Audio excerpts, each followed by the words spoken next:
比較。韓国海軍強襲揚陸艦ドクト VS 出雲。ポンコツはどっちか。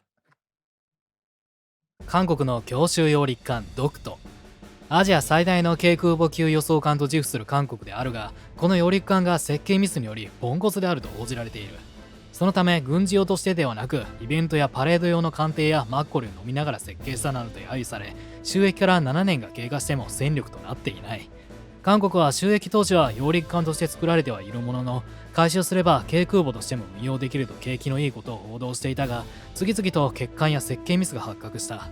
今回は韓国が誇る強襲揚陸艦ドクトのスペックと海上自衛隊の出雲との比較、設計ミスによる欠陥について解説していこう。ドクト級揚陸艦のスペック。韓国海軍のドクト型強襲揚陸艦は日本の固有の領土である竹島の韓国名ドクトが由来している。就役は2007年で、ドクトのスペックはこのようになっている。全長199メートル、満載排水量は18800トン、機関はディーゼルエンジン機関を4機搭載しており、最大速力は22ノット、乗員は448名に武装した隊員を720名収容可能。レーダーはイスラエル製を採用しており、武装はオランダ製の 30mm 機関砲ゴールキーパーを2機装備し、アメリカ製の近接防御用ミサイルであるシーラムを1機装備している。搭載するヘリコプターは UH-60P、韓国製ヘリコプター KUH-1 スリオンの海兵隊向け派生型であるマリンオンを搭載できる。99メートルの甲板は全通式を採用し、最大5機のヘリコプターの発着艦可能となっている。また甲板の前後に2機のエレベーターを装備している。韓国軍も F-35B 戦闘機の採用を考えており、このドクト型強襲揚陸艦に搭載するのではと言われており、その場合は海事の出雲と同じく回収する必要がある。また艦の後部が8方式になっていて、ウェルドック内に海上自衛隊も採用しているエアクッション艇、通称 L キャックを2隻収容して戦車や装甲車両を輸送できる能力を持っている。水陸両用作戦時においては作戦の指揮を執る機関の役目を担い、上陸作戦の中核となる艦が韓国海軍強襲揚陸艦ドクトの任務でもある。ではサイズや形が似ている海上自衛隊の出雲と比較すると、どっちが優れているのか比較してみよう。ドクト級揚陸艦と海上自衛隊の出雲との比較。我が国の海上自衛隊の DDH ヘリコプター護衛艦出雲とドクトを比べてみる。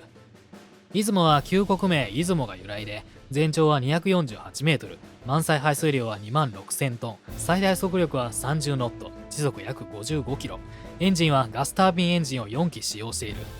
建造費用は1200億円。大東亜戦争中の空母蒼龍よりも巨大で、名実ともに海上自衛隊最大の艦艇である。乗員は470名。レーダーも国産を使用しており、 SH-60 系ヘリコプターを最大5機同時に離発着艦可能な広大な全通式甲板を持ち、艦橋を右側に寄せ、甲板の前部にエレベーターを1機、甲板後部右側にエレベーターを1機装備している。格納庫は航空機の搭載に使用できるスペースが長さ125メートル、幅21メートルで、 SH-60 系の最大格納数は第1格納庫に6機、第2格納機に6機、整備格納庫に2機の計14機を格納できる。陸上自衛隊の73式トラックなら50台は積載可能である。また補給艦のように他の艦船への燃料を補給する洋上補給機能も有している。さらに手術室や病室を完備し、病院船としての機能も持ち合わせており、災害派遣で活躍した実績もある。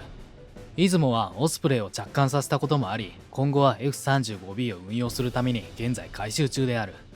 武装は 20mm 機関砲シウス2機と近接防御ミサイルシーラムを2機装備している。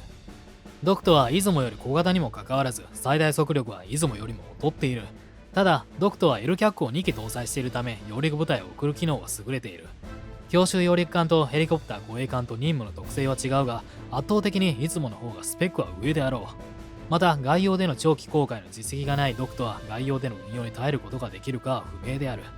長期航海の実績のある出雲がここでも優位性があると思われる。ドクト級揚陸艦が使えない理由。ドクト型強襲揚陸艦がポンコツと言われるゆえんはその装備である。レーダーはイスラエル製、近接防御用の 30mm 機関砲はオランダ製、また対空防御用ミサイルはアメリカ製と様々な国の装備品を使用しているため、火器管制システムが複雑なことやメンテナンスが難しいことが挙げられる。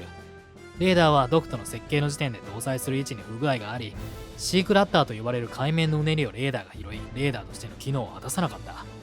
また、防御用のゴールキーパーと呼ばれる 30mm 機関砲にも配置ミスがあり、後部甲板の4機のヘリコプターが射撃範囲に入るという致命的なミスが発生し、メディアに取り上げられたことは有名な話である。引き金を引けば搭載中のヘリコプターを射撃する恐れがあり、ゴールキーパーだけにまさにオウンゴールになってしまう。一方、出雲は2万6000トンで全長は248メートルもあるのにかかわらず、最大速力を30ノット、時速55キロ以上出せるのに対し、ドクトは22ノット、時速約40キロが最大速力である。エンジン機関の開発面でも日本には遠く及ばず、また戦闘時におけるダメージコントロール、エンジンの配置がドクトはずさんで、一つのエンジンが故障すると後方に支障をきたすことが判明している。艦船にとって被害を受けた時のダメージコントロールは必須だ。その設計思想がドクトには抜けているのだ。以前、ドクトは艦内で発電機火災を起こし、一時的に航行不能になり漂白状態になったことがある。これはダメージコントロールの設計がなかったからに他ならない。また搭載するヘリコプターも防静処理技術がなく、実際に運用できるヘリコプターはないとまで言われている。現にヘリコプターを運用するドクトの姿を撮影した写真は少なく、全ての理由も合わせてドクトはポンコツ艦船と言われている。まとめ。韓国海軍の強襲揚陸艦ドクトは本当に韓国に必要な艦艇なのか疑問である。韓国は北朝鮮と国境を接しているので陸軍力で十分で、海の防衛は中国と北朝鮮のみなので、ミサイルフリーゲート艦程度が国力とミリタリーバランスに見合った配備ではないだろうか。日本に対抗心を燃やす韓国は日本がイージス艦を保有した時に韓国の自称イージス艦を配備した。また F35B 戦闘機も日本が配備を計画すると韓国のすぐさま配備計画を打ち出した。また最近では海上自衛隊の出雲に対抗しようと大型艦を建造しようとしているが、日本のように全周が海に囲まれた海洋国家ではない韓国には不必要な装備ではないだろうか。強襲揚陸艦ドクトも日本への対抗意識での装備としか思えない。またドクトとは韓国語で日本固有の領土である竹島のことである。